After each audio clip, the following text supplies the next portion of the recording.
Welcome students, part third students. हम ये आपका स्किनर पर तीसरा क्लास है,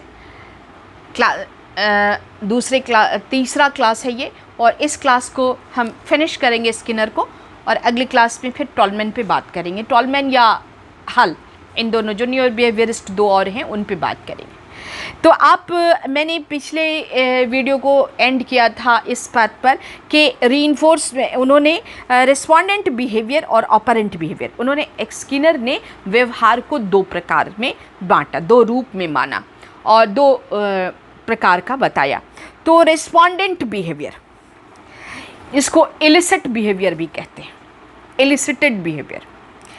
ऐसे व्यवहार, इलिसिटेड बिहेवियर क्या है, इस डेफिनेशन को आप लिखिए कि ऐसे व्यवहार जो जाने पहचाने स्टिमुलस, नॉन स्टिमुलस द्वारा रीइंफोर्समेंट की सहायता से उत्पन्न किए जाते हैं, जो पैवलव ने घंटी पर सैलिवेशन करा के दिखाया। ये इलिसिटेड बिहेवियर है, क्रिया उत्पन्न की। ऐसे व्यवहारों को स्किनर ने रिस्पोंडेंट बिहेवियर कहा, और ऐसे व्यवहार अपने स्वरूप में एक्सपेरिमेंटर द्वारा निर्मित होते, इलिसिटेड होते, प्रायोजित होते हैं। उनको उसी आधार पर जो प्रयोग करता है वो निश्चित करता है कि व्यवहार कैसा होगा। उन्होंने बेल दिया, फूड दिया, फिर स्लाइवा हुआ। जब ट्रायल्स लिए गए तो बेल हुआ, स्लाइवा हुआ, तब फूड आया। तो ये जो इलिसिटेड बिहेवियर है उन्होंने पैदा किया, इसको उन्होंने क्या कहा, respondent behaviour. And the second type of behaviour according to Skinner वो ये है कि ये ऑपरेंट बिहेवियर, ऑपरेंट बिहेवियर, इसको एमिटेड बिहेवियर का नाम भी दिया गया। एमिटेड बिहेवियर, इसमें क्या है कि जो लर्नर है वो निश्चित करता है कि कैसा व्यवहार करेंगे। तो स्किनर ने रिस्पोंडेंट बिहेवियर से भिन्न ऑपरेंट बिहेवियर को भी पहचाना, जो सब्जेक्ट द्वारा प्रदर्शित होता है। इसमें सब्जेक्ट पे डिपेंड करता है कि वो कैसा बिहेवियर करेगा। एक्सपेरिमेंटर निश्चित नहीं करता है कि वो कैसा व्यवहार होना चाहिए। रिस्पोंडेंट बिहेवियर में एक्सपेरिमेंटर निश्चित करता है कि वो कैसा व्यवहार प्रतिपादित होगा, सब्जेक्ट द्वारा निश्चित होता है। तो पहचाना, जो सब्जेक्ट द्वारा प्रदर्शित होता है, अर्थात emitted behaviour, emitted behaviour, EMITTED, emitted behaviour तो होता है। ऑपरेंट बिहेवियर में ऑर्गेनिज्म अपनी इच्छा से परिस्थिति के अनुसार व्यवहार करता है, और यही इमिटेड बिहेवियर कहलाता है, इमिटेड बिहेवियर कहलाता है। तो उन्होंने दो टाइप्स ऑफ बिहेवियर बताए। उपर्युक्त दोनों प्रकार के व्यवहारों की उत्पत्ति के अनुसार, स्किनर के अनुसार कंडीशनिंग द्वारा संभव है। इसीलिए उन्होंने ऑपरेंट कंडीशनिंग नामक लर्निंग थ्योरी को 1938 में प्रतिपादित किया। स्किनर, नेक्स्ट आइए, नेक्स्ट पैराग्राफ में हम लोग लिखेंगे कि स्किनर कंडीशनिंग तथा पॉजिटिव एंड नेगेटिव रीइंफोर्समेंट की सहायता से एक बिहेवियर टेक्नोलॉजी विकसित कर रहे थे। 1948 में उन्होंने एक वेल्डन सोसाइटी, वेल्डन 2 नामक उपन्यास प्रकाशित किया, जिसमें स्किनर ने अपने हाइपोथेटिकल, एक काल्पनिक बिहेवियरिस्टिक सोसाइटी का चित्रण किया। 60 के दशक में अमेरिका में अनेक वेल्डन 2 समुदाय की स्थापना की गई तथा आज भी यह प्रक्रिया जारी है। अब इस वेल्डन 2 को आप समझिए। उन्होंने एक किताब लिखी जिसमें एक काल्पनिक, उन्होंने कंसेप्ट, हाइपोथेटिकल एक सोसाइटी का वर्णन किया। क्या था उसका, उस उपन्यास पर आधारित, और 60 के दशक में उस तरह की सोसाइटी को अमेरिका में बनाया गया, बिल्कुल मैकेनिकल, इतना बजे उठना है, इतना बजे। उनके उस उपन्यास में यही था कि हर व्यक्ति मशीन पर बिल्कुल, डेकार्त से बहुत ज़्यादा प्रभावित थे, और उन्होंने मनुष्य को बिल्कुल मैकेनिज्म की तरह से मैकेनिकल बना दिया था, मैकेनिकल, बिल्कुल मशीनी लाइफ। इतना बजे उठना, इतना बजे खाना, पानी पीना, अब आपका चलने का समय हो गया, अब टहलने का समय हो गया, एवरीथिंग इज शेड्यूल में बटा हुआ।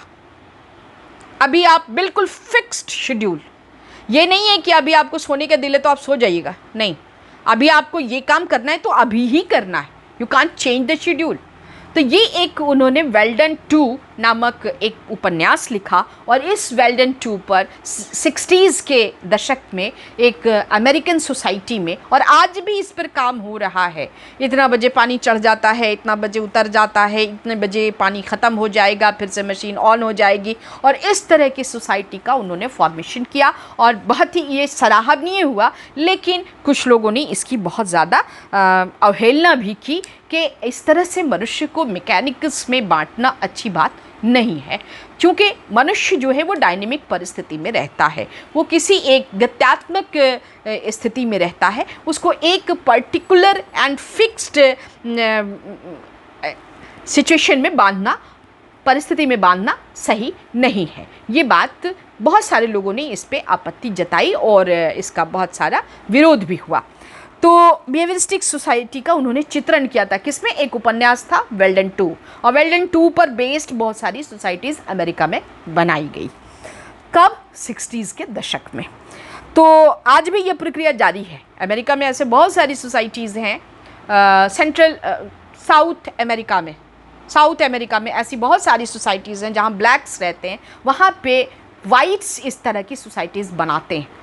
उनको अनुमति नहीं है कि वो अपने ढंग से जीवन को व्यतीत करें, जिस पर बहुत सारे रिवोल्ट्स भी होते हैं, क्राइम्स भी होते हैं, लेकिन वो यहाँ का चर्चा का विषय नहीं है। वेल्डन 2 समाज की हर चीज़ तथा हर व्यक्ति पूर्णतः यांत्रिक नियमों से बंधा हुआ है और इसकी लगाम किसी स्किनरवादी के हाथ में है।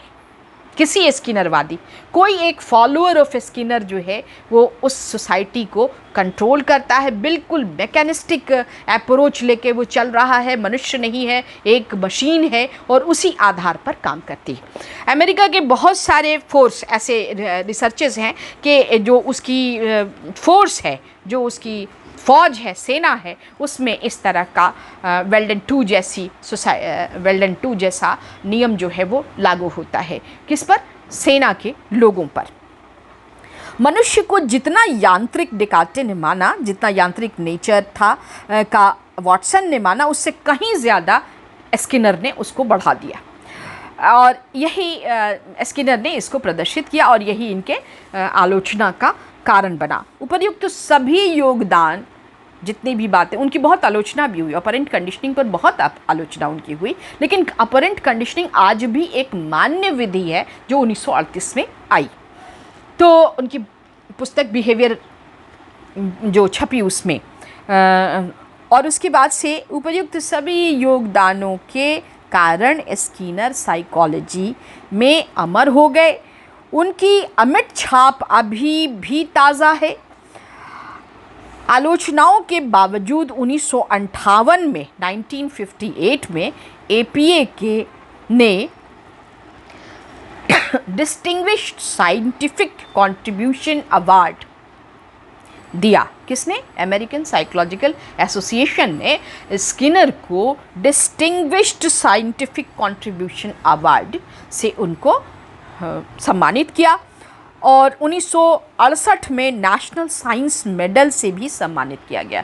नेशनल साइंस मेडल से भी सम्मानित किया गया और 1971 में 1971 में अमेरिकन साइकोलॉजिकल फाउंडेशन ने अपना स्वर्ण पदक भी स्किनर को दिया।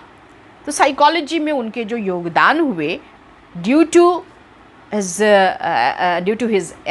approach and due to his contributions, उसके लिए उनको 3 बड़े, एक APA से मिला, दूसरा science medal, national science medal मिला और तीसरा अमेरिकन साइकोलॉजिकल फाउंडेशन ने अपना स्वर्ण पदक दिया। और 1989 में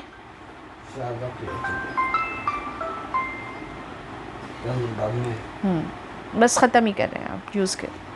1989 में 86 वर्ष की आयु में स्किनर ने नश्वर शरीर त्याग दिया।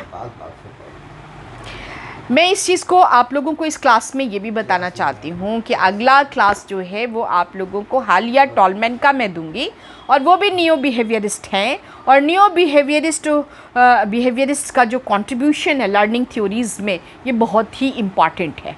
तो इस क्लास में ये तीसरा क्लास था स्किनर का, और ये अब मेरी बातें यहाँ पे समाप्त हो रही हैं।